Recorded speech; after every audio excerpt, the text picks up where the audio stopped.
जय हिंद। तो जैसे कि हमने आपसे वादा किया था कि जल्द ही हम आप लोगों के बीच उपस्थित होंगे जियोग्राफी के क्लास लेकर के। तो हम आज आप लोगों के बीच उपस्थित हो चुके हैं। जियोग्राफी का ये मेरा पहला क्लास है जहाँ पे हम आप टॉप 20 एमसीक्यूज कराएंगे। लेकिन ये एमसीक्यूज दिखने के लिए 20 है, लेकिन इससे हम जो 50 से अधिक एमसीक्यूज तैयार करेंगे।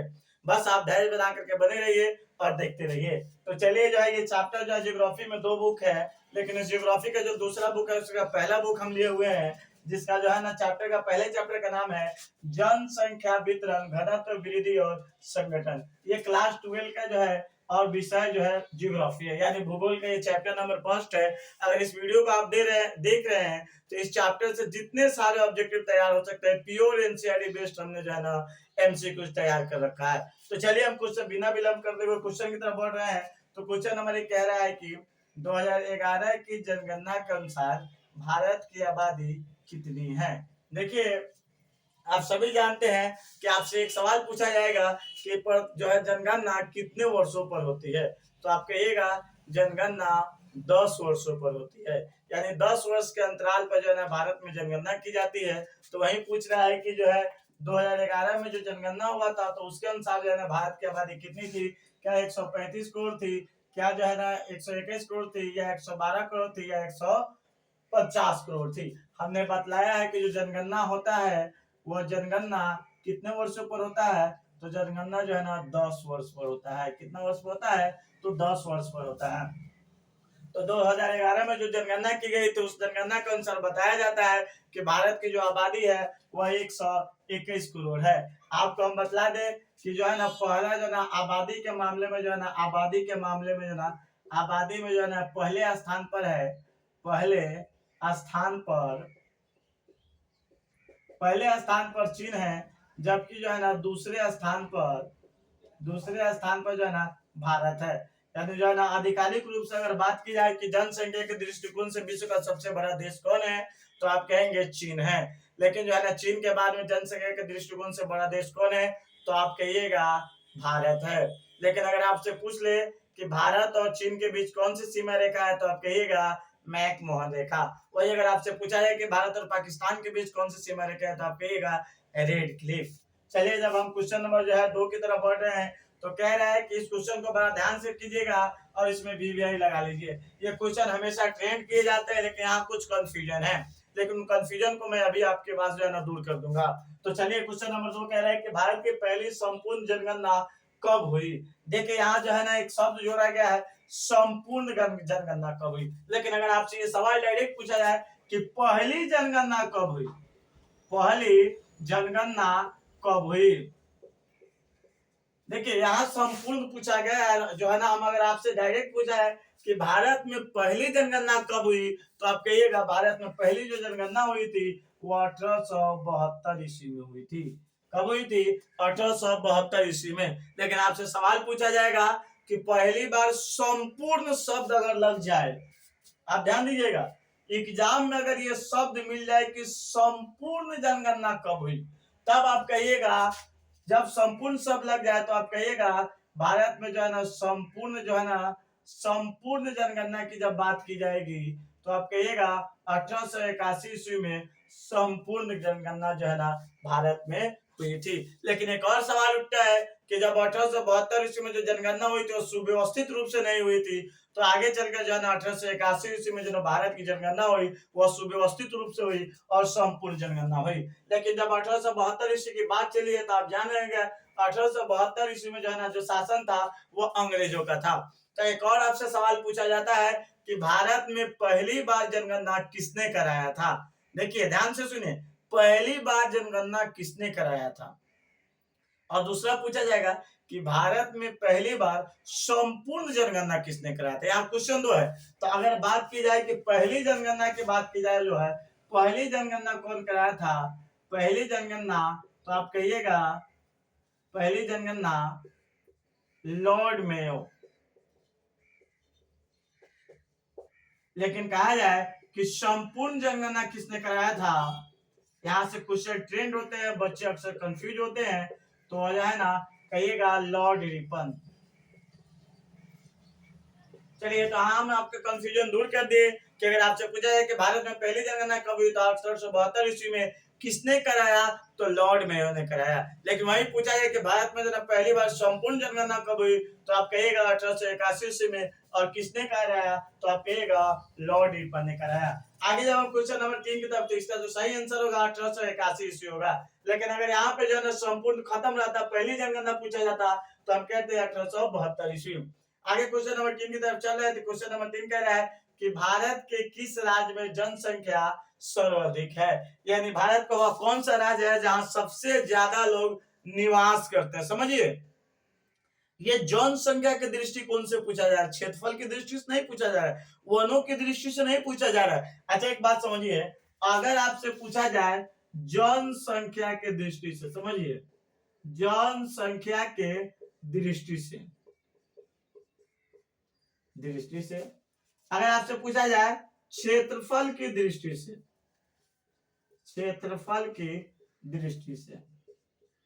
अगर आपसे पूछा जाए वनों की दृष्टि से,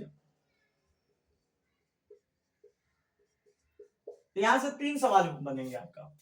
आपसे एक सवाल पूछा जाए कि जो है ना भारत के किस राज्य में जनसंख्या सर्वाधिक है, किस राज्य में जो क्षेत्रफल अत्यधिक है, किस राज्य में सबसे ज्यादा 1% अधिक है, हम बात करेंगे। तो जो जनसंख्या की जब बात की जाए तो आप कहिएगा उत्तर प्रदेश, यूपी जिसको कहा जाता है, यूपी का मतलब होता है। अगर क्षेत्रफल की दृष्टि से बात की जाए तो आप कहिएगा क्षेत्रफल की दृष्टि से जो है ना सबसे बड़ा जो राज्य है वह राजस्थान है। अगर जो है वनों की दृष्टि से बात की जाए तो आप कहिएगा मध्य प्रदेश है।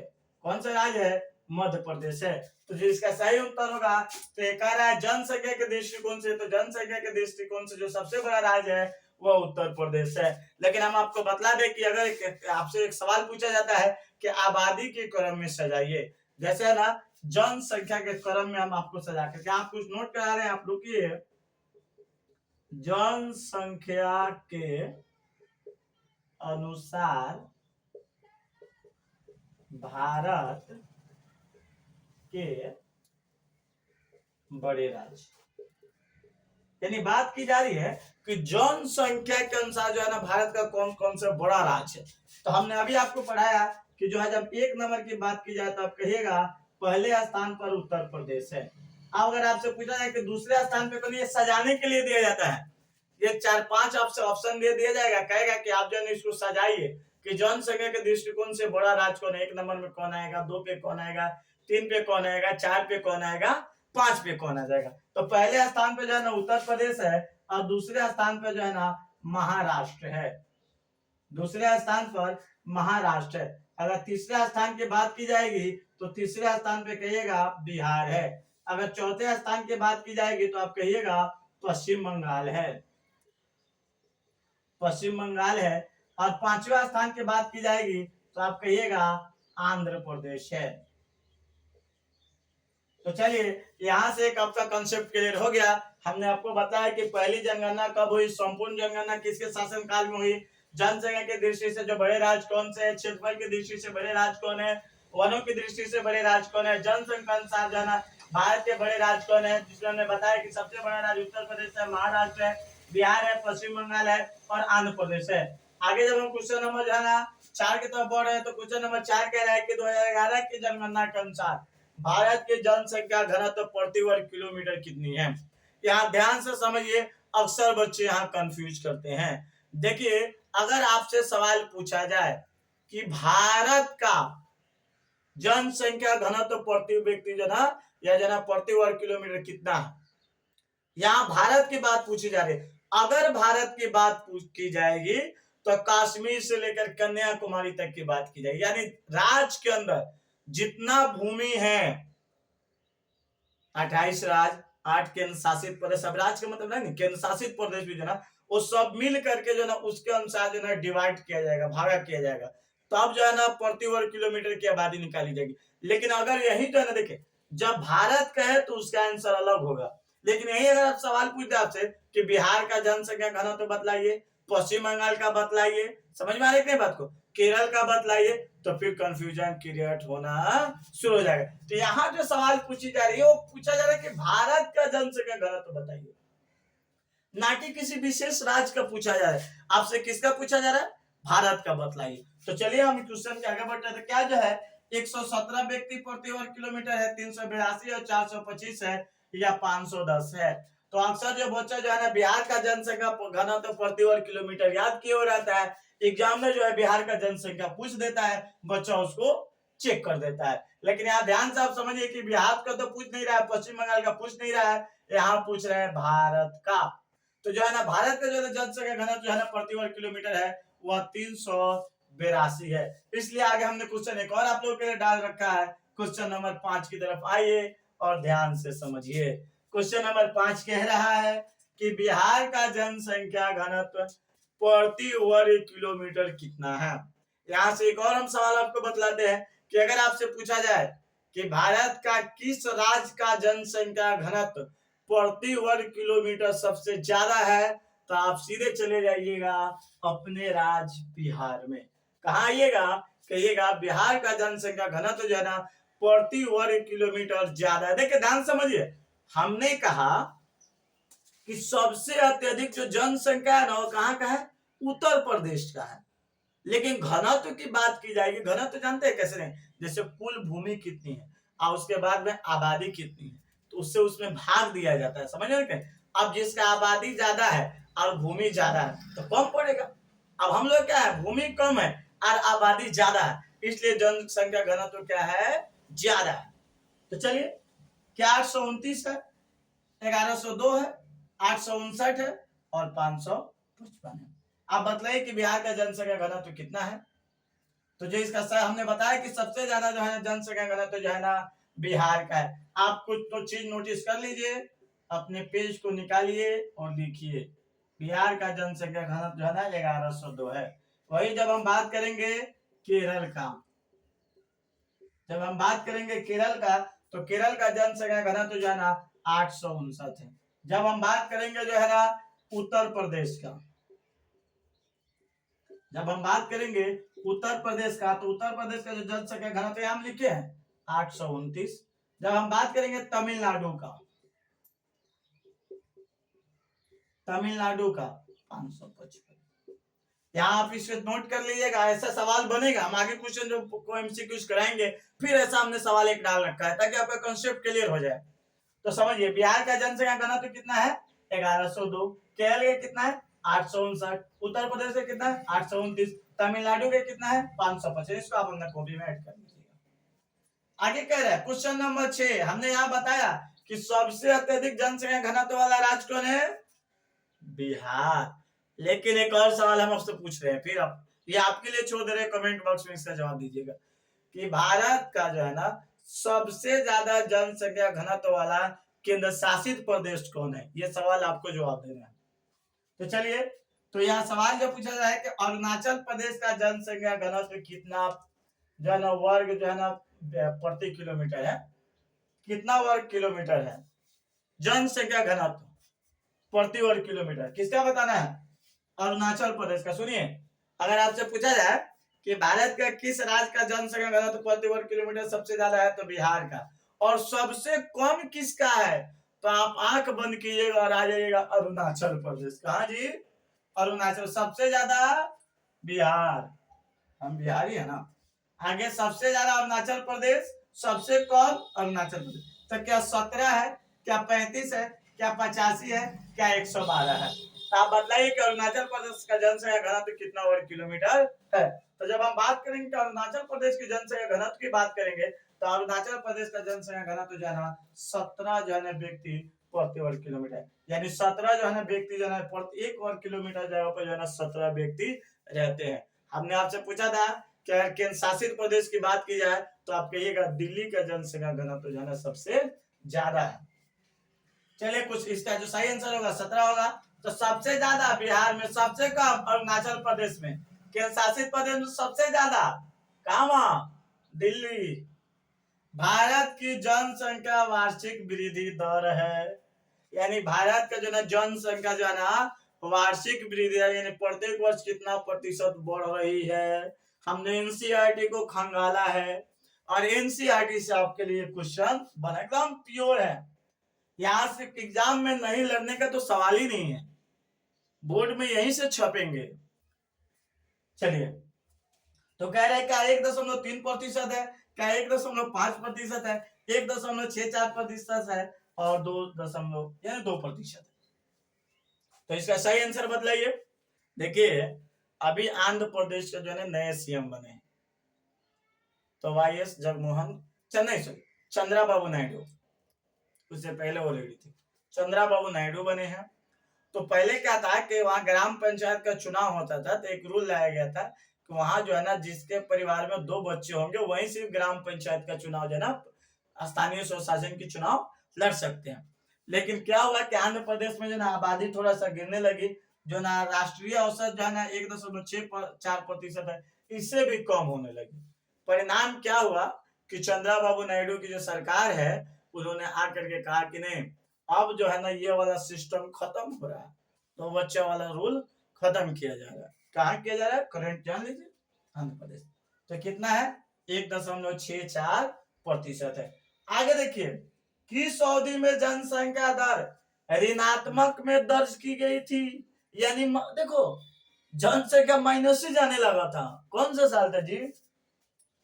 ये भी एक दौर है आजकल। देखो 1901 से 11, सुनिए अगर आपसे पूछा जाए दशक, एक दशक बराबर, यहाँ लिख दे बाबू, एक दशक बराबर है दशक, 10 दशक है। आपसे पूछे एक दशक बराबर तो 10 साल, एक शताब्दी बराबर शताब्दी 100 वर्ष, दशक 10 वर्ष।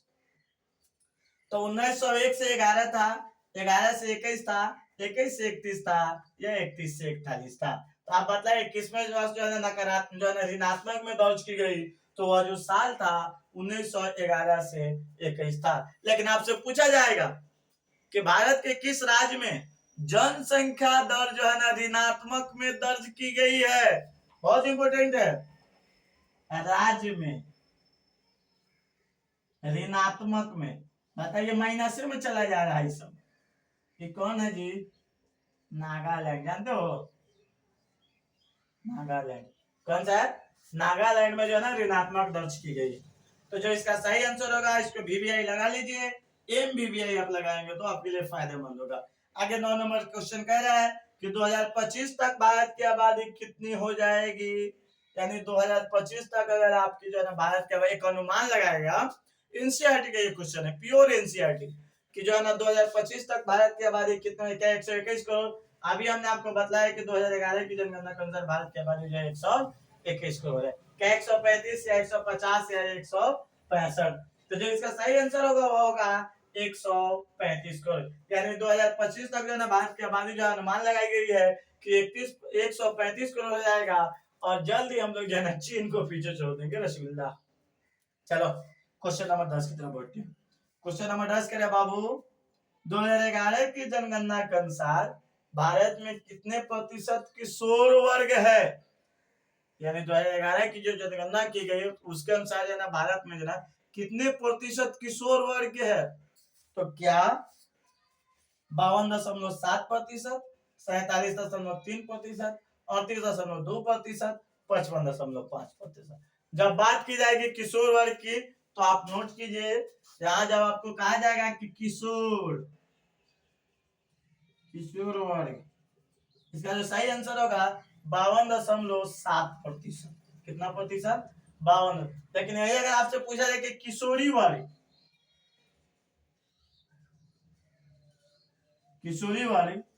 आप कहिएगा 47.3%। तो किशोर वर्ग कितना प्रतिशत? 52.7, किशोरी वर्ग 47.3%। क्वेश्चन नंबर जो हम लोग 11 की तरफ बढ़े तो क्वेश्चन नंबर 11 कह रहा है कि 2011 की जनगणना के अनुसार भारत में कितने गांव थे। ये सवाल एक बार पूछा गया है कि जो 2011 की जनगणना हुई तो उस समय जो है ना भारत में कुल कितने गांव थे। तो अब ये आपके एनसीईआरटी में भी दिया हुआ है, क्या 5,40,680 गांव थे, या 6,40,867 गांव थे, या 9,60,382 गांव थे, या 8,20,650 गांव थे। तो आप बताइए कि इसका जो सही आंसर होगा वह क्या होगा, कि भारत में 2011 की जब जनगणना हुई तो उस समय जो है ना कितने गांव थे। देखिए हमने बताया था कि भारत में संपूर्ण जनगणना 1881 में हुई, तो उसमें जो है ना 10 साल जोड़िएगा तो 91 होता है, 91 में 10 जोड़िएगा तो 1 होता है, इसलिए जो है अब जो 11 के बाद 21 के बाद में 31 वो बढ़ते रहेगा। तो क्या 5,40,680 गांव थे, या 6,40,867 गांव थे, या 9,60,382 गांव थे, या 8,20,650 गांव थे। तो जो इसका सही आंसर होगा 6,40,867 गांव थे। अब आगे हम लोग पढ़ेंगे क्वेश्चन नंबर 12 कह रहे हैं कि भारत में जनसंख्या का नगरीय प्रतिशत है, यानी जो भारत में जो जनसंख्या का नगरीय प्रतिशत है वह कितना प्रतिशत है। नगरीय प्रतिशत का मतलब समझिए कि अगर भारत की कुल जनसंख्या को 100% मान लिया जाए तो उसका कितना प्रतिशत लोग नगरों में रहते हैं। तो चलिए क्या 28.5% ये पुराना डेटा है, 31.16%, 35.5%, 65.5%। तो जो देखिए जो इसका सही उत्तर होगा, ये जो डेटा थे ना 28.5 में, ये पुराना है। आप 6-7 में शायद पढ़े होंगे 28%, तो पुराना बुक है। लेकिन नया जो आपके एनसीईआरटी हमने जब पढ़ा 12 का, तो हमें मालूम चला कि जो है ना यहाँ की जो ना जनसंख्या नगरीय प्रतिशत है पूरे भारत के 31.16% है। अब यही अगर आपसे सवाल पूछा जाए कि भारत की कुल आबादी का कितना प्रतिशत जो है ना गैर नगरीय यानी नगरों में नहीं है, गांवों में है, तो आप क्या करेंगे, 100 में से 31.16 घटा दीजिए, तो कितना बच जाएगा 68.84। ये क्या है, गांव। 68.84% की जब हम बात करेंगे तो ये जो है ना आबादी जो है ना गांवों में निवास करती है, जबकि ये जो है ना शहरों में निवास करती है। तो चलिए कहीं आपसे यह सवाल एग्जामिनर थोड़ा सा आपको घुमाएगा, तो घुमाने के लिए जो है ना आप तो पढ़े नगर और पूछ दिया ग्रामीण इलाका, फिर आप कंफ्यूज हो जाइएगा कि तो हमने तो एनसीईआरटी पढ़ के आया गांव से, तो ये आउट ऑफ कंट्रोल क्वेश्चन हुआ। तो चलिए आप दोनों समझते चलिए। कह रहे कि राष्ट्रीय युवा नीति की शुरुआत कब हुई, इसको एनपीवाई भी कहा जाता है। कहीं कभी कभी जो है ना इससे पूछ लिया जाता है कि एनपीवाई की शुरुआत कब हुई। तो देखिए एनपीवाई क्या है, सरकार ने जो है ना युवाओं को आगे बढ़ाने के लिए, उसके कौशल को निखारने के लिए जो ना एक योजना लाई, राष्ट्रीय युवा नीति, ताकि युवा जिस क्षेत्र में आगे बढ़ना चाहे वो बढ़ करके देश को आगे ले जा सकते हैं। तो इस नीति की शुरुआत हुई, और ये पूछा जाए कि इस नीति की शुरुआत कब हुई, क्या 2010 ईस्वी में हुई, या 2014 ईस्वी में हुई, 2020 ईस्वी में हुई, या 2024 ईस्वी में हुई। तो देखिए राष्ट्रीय युवा नीति की जो शुरुआत हुई थी, हम बात करेंगे तो राष्ट्रीय युवा नीति की शुरुआत 2014 ईस्वी में हुई। कब हुई, 2014 ईस्वी में।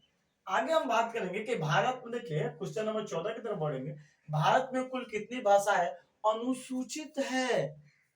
देखिए भारत में बहुत सारी भाषाएं बोली जाती है, भारत बहुत सारी विविधताओं से भरा देश है, यहाँ कोस कोस में भाषा बदलता है, देश बदलता है, सब कुछ चेंज होता है। लेकिन यहाँ पूछा जाए कि जो भारतीय जो संविधान है उसमें कितनी भाषाओं की मान्यता दी गई है, तो समझिए क्या 14 भाषा है, या 16 है, या 20 है, या 22 है। तो देखिए जब बात की जाए कि भारत में कुल कितनी भाषाएं अनुसूचित है, यानी भारत में भाषाओं की बात की जाए, कुल भाषा पूछा जा रहा है, तो जो इसका सही उत्तर होगा वह 22 होगा। हमने आपको पढ़ाया था कि जो है ना भाषा जो है ना संविधान का जो है ना अनुसूची 8वीं अनुसूची में, किस अनुसूची में है, अनुसूची जो अगर आपसे पूछा जाता है, यहाँ पे हमने पॉलिटी की क्लास ले रही तो हमने बताया था कि अनुसूची 8वीं है, यानी 8वीं अनुसूची में जो है ना भाषा के बारे में बात की गई है। तो वह जो है ना कितना है, 22 है। लेकिन अगर आपसे पूछा जाता कि मूल संविधान में कितना भाषा था, तो आप कहते 14। फिर जो है ना संशोधन, 21वां संशोधन होता है, उसमें जो है ना सिंधी को जोड़ा जाता है, 71वां होता है, फिर उसमें जो है नेपाली, मणिपुरी, कोंकणी को जोड़ा जाता है, आगे बोडो, डोगरी, संथाली और मैथिली को जोड़ा जाता है, तब कुल मिलाकर के 22 भाषाएं होती है।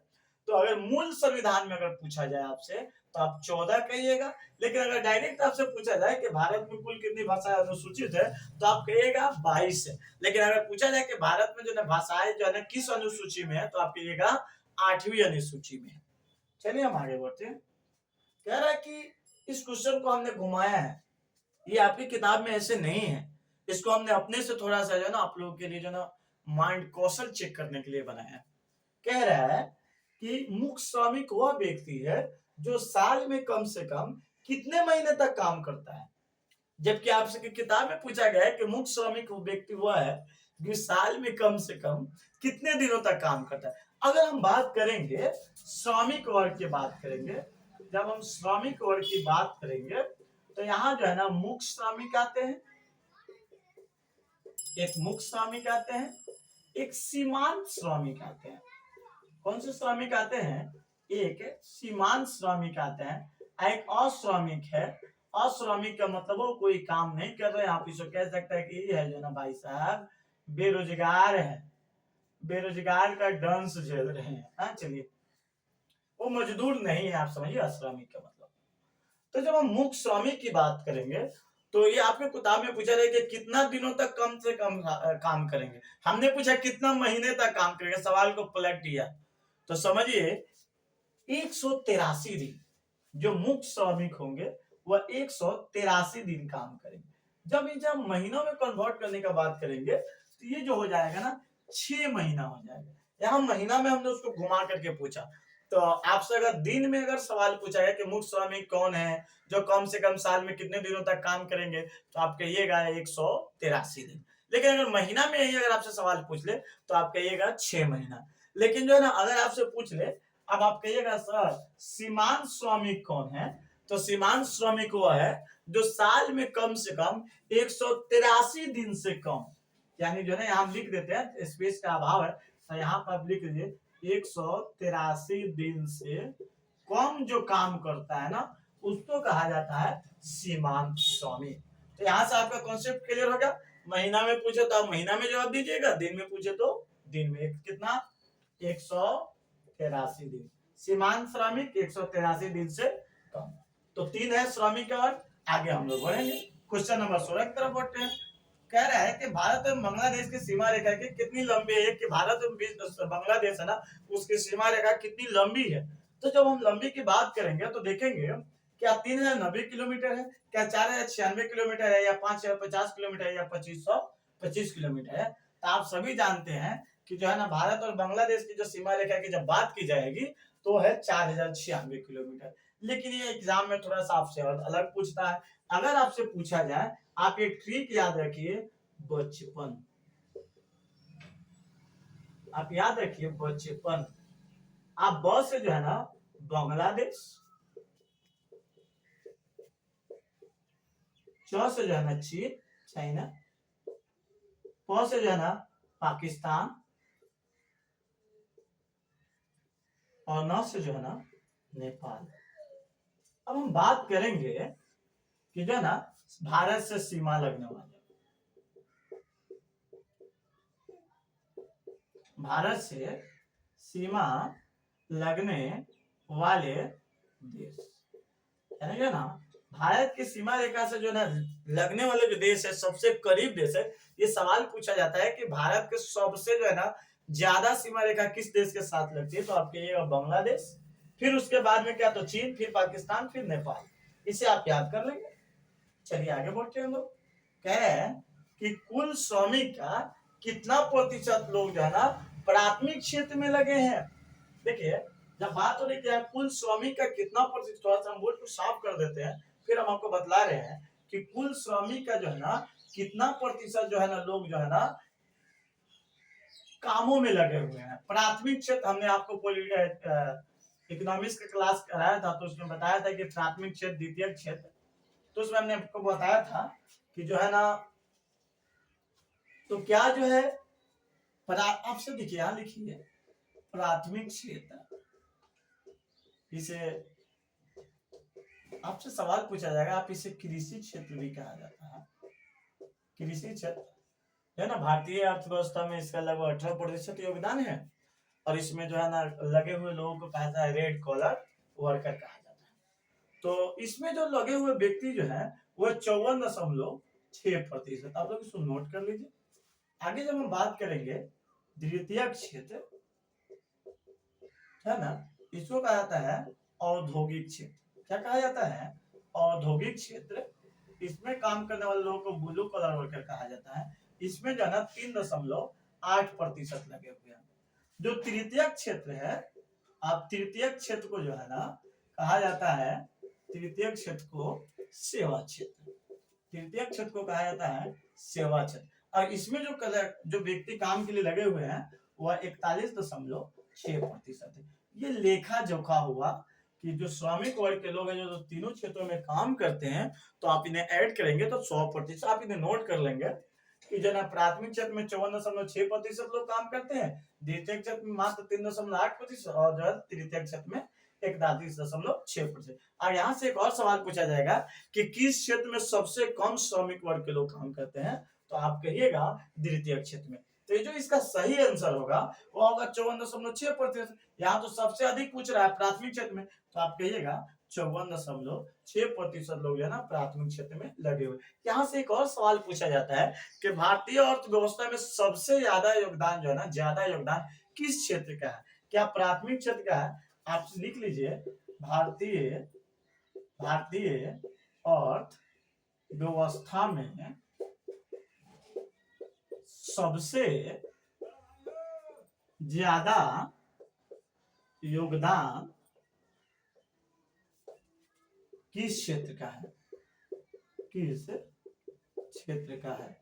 भारतीय अर्थव्यवस्था में योगदान किस क्षेत्र का है? तो हम बात करेंगे तो वह जो सही आंसर होगा वह होगा सेवा क्षेत्र। और किस क्षेत्र का है सबसे अधिक जो ना भारतीय अर्थव्यवस्था सबसे योगदान किस क्षेत्र का है? तो आप कहिएगा सेवा क्षेत्र का है। तो चलिए जो है ना इसका जो आप सही आंसर है इसको आप नोट कर लीजिएगा कॉपी में। आगे थोड़ा सा चलिए क्वेश्चन नंबर 18 की तरफ बढ़ रहे हैं। निम्न राज्यों में से किस एक में जनसंख्या घनत्व सर्वाधिक है? हमने आपको बात किया था कि जनसंख्या घनत्व और जनसंख्या में फर्क है। तो जनसंख्या घनत्व सबसे ज्यादा किस में है? तो देखो बाबू, क्या पश्चिम बंगाल में है? देखो, क्या उत्तर प्रदेश में है? क्या केरल में और पंजाब में? सुनो तो लोग को हम क्या बताए थे, सबसे ज्यादा किस में है? बिहार में। कितना? 1102। लेकिन ऑप्शन में तो बिहार है ही नहीं है। इसीलिए हम कह रहे थे कि आप याद रखिए, एग्जामिनर आपसे कई तरह से सवाल पूछेंगे और उसके लिए हम लोग के प्रिपेयर रहना है, कंटिन्यू रहना है। और मैं आपको बता दूं कि आप हमारे जो यूट्यूब चैनल है इस पे जो है ना अभी हमने पॉलिटी यानी पॉलिटिकल साइंस का एक जो है ना उसका 2 डिवाइड है, भाग है। तो उसके एक का मैंने पॉलिटिकल साइंस का करा रखा है, हिस्ट्री का पहले चैप्टर का करा रखा है भाग 1 का, और ये आज ज्योग्राफी की क्लास चल रही है। फिर नेक्स्ट वीडियो हम जल्दी लेकर के आएंगे, या ज्योग्राफी लेके आए तो या हिस्ट्री लेकर के आए तब, समझे ना। बस आप लोग कंटिन्यू यूट्यूब चैनल से बने रहिए। 10th क्लास के भी बच्चे आप लोगों को भी लगातार निरंतर अंतर में वीडियोज मिलते रहेंगे। तो किस जनसंख्या घनत्व तो सर्वाधिक है? अभी हमने आपको बताया था कि बिहार, ऑप्शन में तो बिहार है ही नहीं है। अब आप बताइए, क्या पश्चिम बंगाल में है, क्या उत्तर प्रदेश में, क्या केरल में है, या पंजाब में? देखिए जब हम बात करेंगे तो यहाँ हम बात करते हैं कि जब हम पश्चिम बंगाल की बात करेंगे, आप नोट कीजिएगा, पश्चिम बंगाल की बात करेंगे, पश्चिम बंगाल में जो ना 1059 है। उत्तर प्रदेश की जब हम बात करेंगे, हमने आपको बताया था कि जनसंख्या एक पूछे तो 829 है। और केरल की हम बात करेंगे तो यहाँ जो है 859 है। कितना है? अब तो आपको समझ में आ गया होगा कि पश्चिम बंगाल में जनसंख्या घनत्व तो सबसे अधिक है। आइए क्वेश्चन नंबर 19 की तरफ बढ़ रहे हैं कि 2011 की जनगणना के अनुसार किस राज्य में नगरीय जनसंख्या का अनुपात सर्वाधिक है? देखिए अनुपात में सवाल पूछ रहा है, ये नहीं पूछा है कि सबसे ज्यादा कहाँ लोग हैं, यानी अगर वहां का आबादी है उस आबादी के अनुपात में बतलाएगी कहाँ है। आपको गलती नहीं करना है कि सीधा मार देना सबसे ज्यादा फलाना जगह का है नगर में, चलो सही हो जाएगा। नहीं, अनुपात में सवाल पूछा जा रहा है बच्चे। क्या तमिलनाडु, केरल, महाराष्ट्र, गोवा? तो जो इसका सही आंसर होगा तो किस राज्य में है, तो आप कहिएगा गोवा में है। कहाँ है? गोवा में है। आगे बच्चा एक और मैं थोड़ा सा आपको बता दूं, ये आप नोट कर लिए होंगे, हमें उम्मीद है, नहीं तो आप पीछे से स्क्रीनशॉट ले लीजिएगा। गोवा में है। आगे जो क्वेश्चन नंबर जो 20 है, कह रहा है कि निम्न में से कौन से एक समूह भारत में विशालतम भाषाई समूह है? आपसे सवाल पूछा जाएगा भारत में कुल जो है कितने भाषाई समूह हैं? मुख्य रूप से जो थे वह 4 थे। और 4 के लिए आप लोग यहाँ से लिख लीजिएगा, चिन्हित, तिब्बती, आर्टिक था, भारतीय आर्य था, द्रविड़ था। लेकिन यहाँ से सवाल पूछा जा रहा है कि सबसे ज्यादा किस भाषाई समूह का लोग है? तो आप कहिएगा भारतीय आर्य का। आप कहिएगा भारतीय आर्य जो है ना इस भाषा के लोग जो है ना भारत में 73% है। कितने प्रतिशत है? 73% है। लेकिन अगर हम बात करेंगे कि द्रविड़ का कितना प्रतिशत है, द्रविड़ का कितना प्रतिशत है, तो 20%। मुख्य रूप से आपसे सवाल में पूछे जाएंगे कि भारतीय आर्य जो भाषाई समूह है वो कितने प्रतिशत बोलने वाले लोग हैं, तो आप कहिएगा 73%। लेकिन जब आपसे पूछा है कि द्रविड़ बोलने वाले कितने लोग हैं, तो आप कहिएगा 20%। लेकिन एक और यहाँ आपसे सवाल पूछा जाएगा, एक और बहुत ही सिंपल सवाल है, और वह सवाल जो है ना अक्सर जो है ना आपको कंफ्यूज करता है। वह सवाल देता क्या है, कहता है कि भारत में जो रहने वाले लोग हैं ना वो धर्म के अनुसार सजाइए। तो लोग एक ही चीज जानते हैं कि सबसे ज्यादा जो मानने वाले लोग यहाँ है हिंदू, दो में क्या है मुस्लिम। वो सजाने के लिए देगा कभी कभी आपको। अब 3 में कौन से लोग हैं, 4 में कौन से लोग हैं, 5 में कौन से लोग हैं, इसको सजाने के लिए देगा। और फिर आप कंफ्यूजन में पड़ जाइएगा। 2 तो आप एकदम ले, आगे क्या है तो इसे लिख लीजिए। 3 में जो है ना ईसाई है, 4 में जो है ना सिख है, 5 में जो है ना बौद्ध है, 6 में जो है ना जैन है। आप इसे नोट कर लेंगे क्योंकि वो कभी कभी सजाने के लिए देते हैं। अब हम वीडियो के ही इन करना चाहेंगे, तब तक आप वीडियो पे बने रहिए। जय हिंद, बहुत बहुत धन्यवाद।